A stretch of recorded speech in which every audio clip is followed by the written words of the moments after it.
നമസ്കാരം. അതായത് നമ്മുടെ ഇന്നത്തെ കാലത്ത് നിയമസഭാ തെരഞ്ഞെടുപ്പിൽ ഓരോ മുന്നണി ഇലക്ഷൻ കഴിഞ്ഞാൽ ആ ഇലക്ഷനിൽ അവർ വിജയിച്ചു കഴിഞ്ഞാൽ പിന്നീട് മുഖ്യമന്ത്രി തിരഞ്ഞെടുക്കും, സ്പീക്കറെ തിരഞ്ഞെടുക്കും, മറ്റ് മന്ത്രിമാരെ തിരഞ്ഞെടുക്കും, സത്യപ്രതിജ്ഞ നടക്കും, മന്ത്രിസഭ അധികാരത്തിൽ കേൾക്കും. എന്നാൽ ഒരു കാലത്ത് 1965 നടന്ന ഇലക്ഷനിൽ ഇവിടെ ഇലക്ഷൻ നടന്നെങ്കിലും ആർക്കും സത്യപ്രതിജ്ഞ ചെയ്യാൻ പറ്റിയില്ല. എന്താണ് നടന്നത് ശരിക്കും 1965? ഒരുപക്ഷെ കേരള രാഷ്ട്രീയ ചരിത്രത്തിൻ്റെ ശോഭന മുഹൂർത്തം, ഏറ്റവും ഗോൾഡൻ പീരീഡ് ഏതാണെന്ന് ചോദിച്ചാൽ, അല്ലെങ്കിൽ ഗോൾഡൻ ഇലക്ഷൻ ഏതായിരുന്നു ചോദിച്ചാൽ നമുക്ക് പറയാവുന്ന 1965 ഇലക്ഷനാണ്. അതെന്താണ് കാരണം? അതിൻ്റെ കാരണം സ്വാർത്ഥത ഇല്ലാതെ പാർട്ടിയുടെ നയപരിപാടികളിൽ മാത്രം വിശ്വസിച്ച് മത്സരിച്ച് ജയിച്ച ധാരാളം ആൾക്കാരുണ്ടായിരുന്നു. ഓരോ പാർട്ടിയും അവർ സ്വന്തമായി നിന്നു, അവർ ആ പാർട്ടിയിൽ തന്നെ നിൽക്കുകയും മുന്നണി ഉണ്ടായിരുന്നില്ല. മുന്നണി ഉണ്ടാകേണ്ട ആവശ്യമില്ല. അവർ വേറൊരു തരത്തിൽ അവരുടെ പാർട്ടിക്കെതിരായ അവർക്ക് കിട്ടിയ ജനവിധി അവർ അതേപടി അംഗീകരിച്ചു. ഉദാഹരണത്തിന് കോൺഗ്രസും കേരള കോൺഗ്രസുമായിരുന്നു പ്രധാനപ്പെട്ട രണ്ട് പാർട്ടികൾ. അത് കോൺഗ്രസിൻ്റെയും കേരള കോൺഗ്രസിൻ്റെയും പിളർപ്പുണ്ടായതുകൊണ്ട് ശക്തി പകുതിയായിട്ട് കുറഞ്ഞു. രണ്ട് വോട്ടറും കൂടെ 69 സീറ്റ് കിട്ടി. പക്ഷേ 59 സീറ്റ് കിട്ടി. പക്ഷേ ഭരിക്കാൻ മാത്രം ഇവർക്ക് പറ്റുന്നില്ല. 36 സീറ്റ് കോൺഗ്രസിനും 23 സീറ്റ് കേരള കോൺഗ്രസിന് കേരള കോൺഗ്രസേ ഉള്ളൂ. ആ സമയത്ത് ഇവരിൽ ആരെങ്കിലും സ്വയം കച്ചവടം ചെയ്യാൻ തയ്യാറായിരുന്നു, ഇന്നത്തെ പോലെ ഒരു പഞ്ചായത്ത് മെമ്പർ ചെയ്യുന്ന പോലെയോ ജില്ലാ പഞ്ചായത്ത് മെമ്പർ ചെയ്യുന്ന പോലെ കച്ചവടം ചെയ്യാൻ തയ്യാറായി, സ്വയം വിൽക്കാൻ പൊളിറ്റിക്കൽ മാർക്കറ്റിൽ വിൽക്കാനായിട്ട് തയ്യാറായിരുന്നെങ്കിൽ ഇവർക്കൊക്കെ അന്ന് അന്നത്തെ കാലത്തെ കോടികൾ കിട്ടുമായിരുന്നു, ലക്ഷങ്ങൾ കിട്ടുമായിരുന്നു. അതിനുള്ള ഓഫർ ഉണ്ടായിരുന്നു. ഏതെങ്കിലും ഈ CPM-നോടോ അല്ലെങ്കിൽ കോൺഗ്രസിനോടോ ചേർന്നാൽ മാത്രം മതിയായിരുന്നു. ബാക്കി ചെറിയ കക്ഷികളുണ്ട്, അങ്ങോട്ടും ഇങ്ങോട്ടും മുസ്ലിം ലീഗ് വരെയുണ്ട്. അപ്പോൾ ഈ കച്ചവടത്തിന് നിന്നുകൊടുക്കാത്തവരായിരുന്നു അന്നത്തെ MLA-മാർ, പ്രത്യേകിച്ച് കോൺഗ്രസ് കേരള കോൺഗ്രസ് MLA-മാർ. ഇവരിൽ പലർക്കും ഒരു 32 പേരുണ്ട്. ഇവരിൽ പലർക്കും പിന്നീട് MLA പോലും ആകാൻ പറ്റിയിട്ടില്ല. നമ്മൾ ആ സംഭവങ്ങളുമായിട്ട് വേണം അന്നത്തെ കാലത്ത് MLA-മാരെടുത്ത നിലപാട്, അതിൻ്റെ സത്യസന്ധത, അത് ഇന്നത്തെ കാലത്ത് പഞ്ചായത്ത് മെമ്പർ ഇലക്ഷൻ കഴിഞ്ഞിട്ടിരിക്കുകയാണ്. പഞ്ചായത്ത് ഇലക്ഷനുമായിട്ട് പോലും നമ്മൾ താരതമ്യപ്പെടുത്തി. അതായത് മറ്റത്തൂർ ഇലക്ഷനിൽ അവിടെ ആർക്കും 10 സീറ്റ് മറ്റത്തൂർ മാത്രമായിട്ട് പറഞ്ഞു. കൂത്താട്ടുകുളത്തെ ലോക്കൽ കമ്മിറ്റി സെക്രട്ടറിക്ക് അടി കൊടുത്തു. കൂത്താട്ടുകുളത്തെ കമ്മിറ്റി മൊത്തം മാറി രാജിവെച്ചു. മറ്റത്തൂർ മാത്രം ഹൈലൈറ്റ് ചെയ്യുന്നത് ആൻറ്റി UDF പ്ലാറ്റ്ഫോം ഉള്ളതുകൊണ്ടാണ്. അതെ, മറ്റത്തൂരിലുള്ള ഒരു പ്രത്യേകത, അവിടെ ഇലക്ഷനിൽ 10 സീറ്റ് LDF-നും 8 സീറ്റ് കോൺഗ്രസിന്, 2 സീറ്റ് റിബലിനും കിട്ടി, 4 സീറ്റ് BJP-യും കിട്ടി. അവിടെ ഒരിക്കലും ഒരു കാലഘട്ടത്തിലും CPM അല്ലാതെ അവിടെ ആരും ജയിച്ചിട്ടില്ല. ആ സ്ഥലത്താണ് അവിടെ അട്ടിമറികൾ നടന്നുകൊണ്ട് നടന്നത്. എന്നിട്ട് അവിടെ ആദ്യം CPM എന്ത് ചെയ്തു, ഒരു തന്നെ കോൺഗ്രസ് റിബലായി ചെയ്യുന്ന ആളെ അവിടെ പ്രസിഡന്റ് ആക്കാൻ തീരുമാനിച്ചു. അയാൾക്ക് വർഗസമരത്തിൽ അപ്പോൾ എന്ത് ചെയ്തു, കോൺഗ്രസ്സുകാർ എന്ത് ചെയ്തു, കോൺഗ്രസ് നിന്ന് രാജിവെച്ച് അവർ BJP-യെ ഇതാക്കിയിട്ട് അവർ അധികാരത്തിൽ കയറി. ഇതാണ് മറ്റൊന്ന്. കോൺഗ്രസ്സുകാർ പറഞ്ഞാൽ ഞങ്ങൾ എന്തായാലും കോൺഗ്രസ് നിന്ന് മാറില്ല, ഞങ്ങൾ ജീവൻ പോയാലും പോകില്ല എന്ന് അവർ പറഞ്ഞതെന്നല്ലേ. പക്ഷേ അതൊരു വിശ്വാസവഞ്ചനയാണ് ശരിക്കും. ജയിപ്പിച്ച മുന്നണിയെ വിട്ടിട്ട് വേറെ മുന്നണിക്ക് പോകാമെന്ന് പറയുന്നത്. അപ്പോൾ 1965 ഇതും കമ്പയർ ചെയ്യുമ്പോൾ, ഒരു കമ്പയർ ചെയ്യുന്നത് മാത്രമല്ല, ചർച്ചാ വിഷയമായ സംഭവമാണല്ലോ എന്നല്ലേ. ഈ 1965 പ്രത്യേകത എന്താണ്? 1957 ഇവിടെ കമ്മ്യൂണിസ്റ്റ് പാർട്ടിക്ക് അധികാരത്തിൽ വന്നതിന് അവർക്ക് വ്യക്തമായ ഭൂരിപക്ഷത്തോടെ EMS അധികാരത്തിൽ വന്നത്. അതിനുശേഷം ഇവിടെ സമരം വന്നു, വിമോചന സമരം വന്നു. അതിനുശേഷം ഉണ്ടായുള്ള ഏറ്റവും വലിയ സമരവികാസം എന്ന് പറയുന്നത് CPI പിളർന്നു 1964 എന്നുള്ളതാണ്. അതിനുശേഷം നടന്ന ഇലക്ഷനാണ്.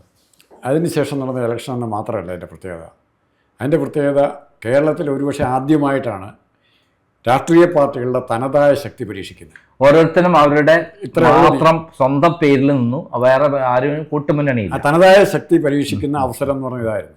അല്ലെങ്കിൽ CPM ആണ് ഏറ്റവും വലിയ ശക്തിയായി വന്ന് 40 സീറ്റ്, 3 സീറ്റ് CPM ഇങ്ങനെ ശക്തിയാകാൻ പറ്റിയ കോൺഗ്രസും കേരള കോൺഗ്രസും രണ്ടായതുകൊണ്ടാണ്. അതെ, അങ്ങനെ ഒരു കാര്യം കൂടി ഉണ്ട്. അതെ, CPM-CPI-യും കൂടെ മാറിയല്ലോ. അത് CPI-ക്ക് നെഗ്ലിജിബിൾ പറയാൻ പറ്റില്ല. കാരണം 1957 ഇലക്ഷനിൽ CPI-ക്ക് ഭൂരിപക്ഷം കിട്ടിയ സ്ഥലമാണല്ലോ കേരളം. അതിനുശേഷം വിമോചന സമരം വന്നു. ഇവർ തമ്മിൽ ഇതായപ്പോൾ നോക്കുമ്പോൾ 59 സീറ്റ് വരെയുണ്ട്, രണ്ടും കൂടി കൂടുമ്പോൾ. പക്ഷേ ഇവർ രണ്ടുപേരും കൂടെ CPM-ഉം കൂടെ കൂടിയിരുന്നെങ്കിൽ എത്ര കിട്ടുമെന്ന് പറയാൻ പറ്റില്ല.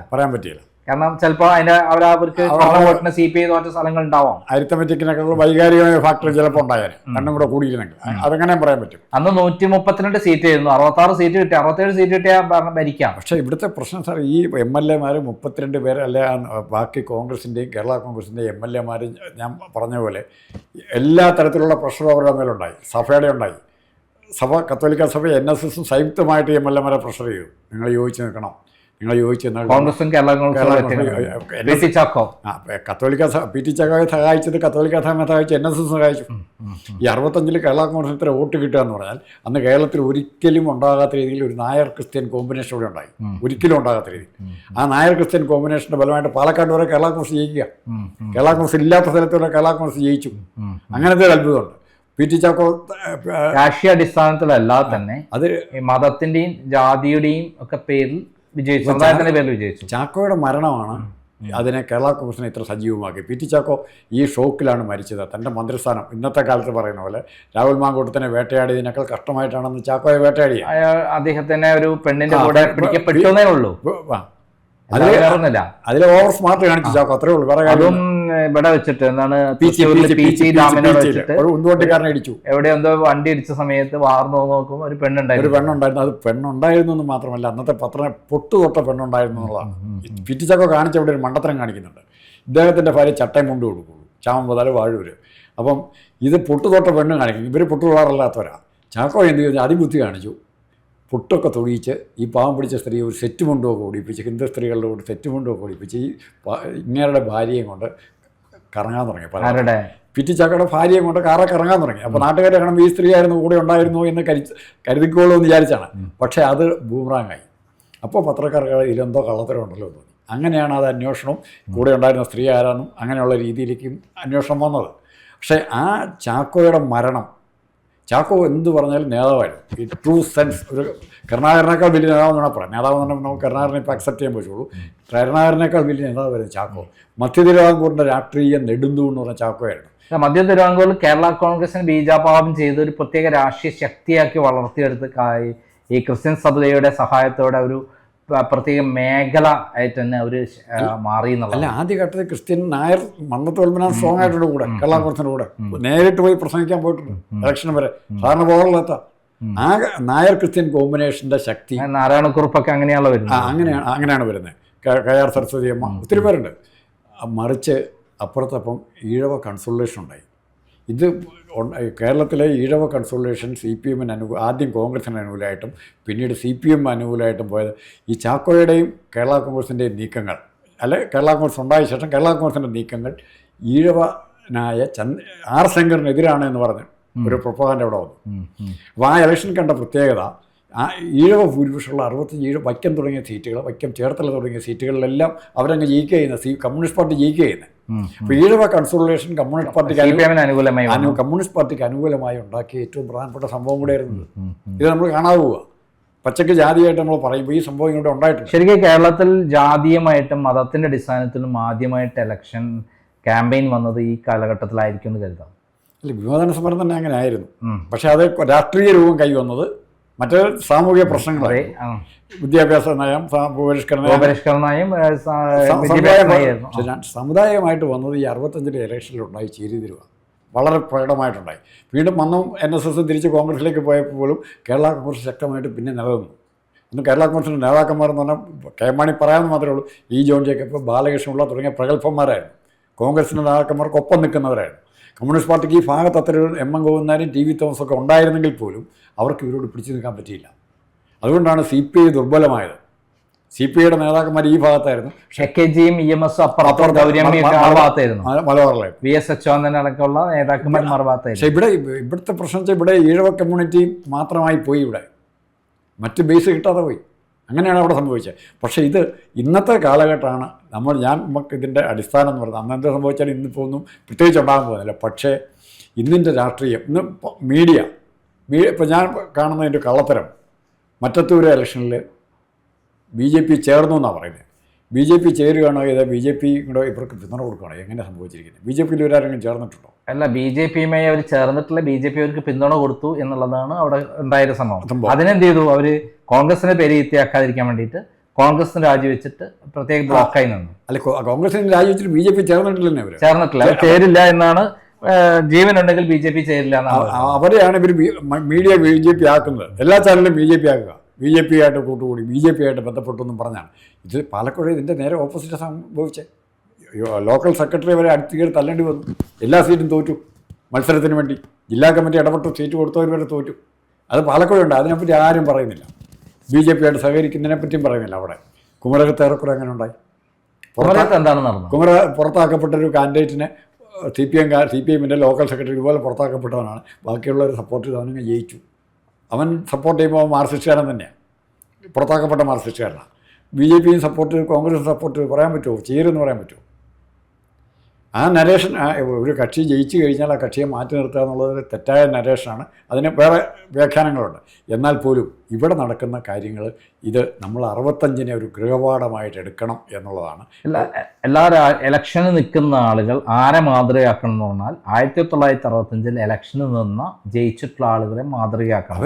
ഓരോ പാർട്ടിയിലും പെട്ട ആളുകൾ ഒരു കൂറുമാറ്റത്തിനും പോവാതെ ഒന്നും നേടാതെ ഇതായി അവസാനം എന്ത് ചെയ്തു? നിയമസഭ പിരിച്ചുവിട്ടു. പിന്നീട് ഒരു MLA പഞ്ചായത്ത് സത്യപ്രതിജ്ഞ പോലും ചെയ്തില്ല. 35 പേര് 32 പേര് പിന്നീട് ബാക്കി 100 പേര് പിന്നീട് ഇലക്ഷൻ നിന്ന് ജയിച്ചു. പക്ഷേ ഈ 32 പേര് പിന്നെ തെരഞ്ഞെടുപ്പിന് വന്നിട്ടില്ല. അവർക്ക് നിയമസഭാംഗങ്ങളായി മാറാൻ കഴിഞ്ഞില്ല. അപ്പൊ ആ സമയത്താണ് ഇത് വേണ്ടെന്ന് വെക്കുന്നത്. അതായത് ഒരു രാഷ്ട്രീയ പാർട്ടിയിൽ ചേർന്ന് കഴിഞ്ഞാൽ അതിൽ അടിയുറച്ചു നിൽക്കുന്ന വ്യക്തിത്വം കാണിച്ച ആളുകളായിരുന്നു 1965. മാത്രമല്ല പല സവിശേഷതകളുണ്ടായിരുന്നു. കേരള കോൺഗ്രസ് പിളർന്ന് കേരള കോൺഗ്രസ് ഉണ്ടായി. അതേപോലെ CPI പിളർന്നിട്ട് CPM ഉണ്ടായുള്ള ഒരു കാലഘട്ടത്തിന്റെ ആയിരുന്നു ഇതുണ്ടായിരുന്നത്. എന്നിട്ട് പോലും അധികാര രാഷ്ട്രീയത്തിന് വേണ്ടി പണത്തിന് വേണ്ടി മുന്നിൽ വഴങ്ങുന്ന ആൾക്കാരായിരുന്നു. ഒത്തിരി ഓഫർ ഉണ്ടായിരുന്നു. ഇനി വേറൊരു കാര്യം കൂടി ഉണ്ട്. അന്ന് ഓഫർ ചെയ്യാനുള്ള എല്ലാ സാമ്പത്തിക പിൻബലവും ഉണ്ടായിരുന്നു. കമ്മ്യൂണിസ്റ്റ് പാർട്ടി അധികാരത്തിൽ മാറ്റാൻ വേണ്ടിയിട്ടുള്ള പിൻബലവും ഉണ്ടായിരുന്നു. ഇനി വേറൊരു കാര്യം കൂടി ഉണ്ടെന്നാണ്, അന്ന് ഇലക്ഷനിൽ ആരെങ്കിലും ജീവിച്ചിരിപ്പുണ്ടെന്ന് തോന്നുന്നില്ല. അതായത് 1965 ഇലക്ഷനിൽ ഒരാളും സത്യപ്രതിജ്ഞ ചെയ്തില്ല. മാത്രമല്ല ഒരാളും ജീവിച്ചിരിപ്പുണ്ടാവില്ല എന്നാണ് നമ്മൾ കണക്കൂട്ടുന്നത്. 60 വർഷം കഴിഞ്ഞു. അതിൽ ആരെങ്കിലും ഉണ്ടോ? 81 വയസ്സ് അല്ല, ഇപ്പൊ 60 വർഷം കഴിഞ്ഞു. അന്ന് മത്സരിക്കുമ്പോൾ എങ്ങനെയും അത്യാവശ്യം പ്രായമുള്ള ആൾക്കാർ 30 വയസ്സുള്ള ആൾക്കാരെ ഉണ്ടാവുള്ളൂ.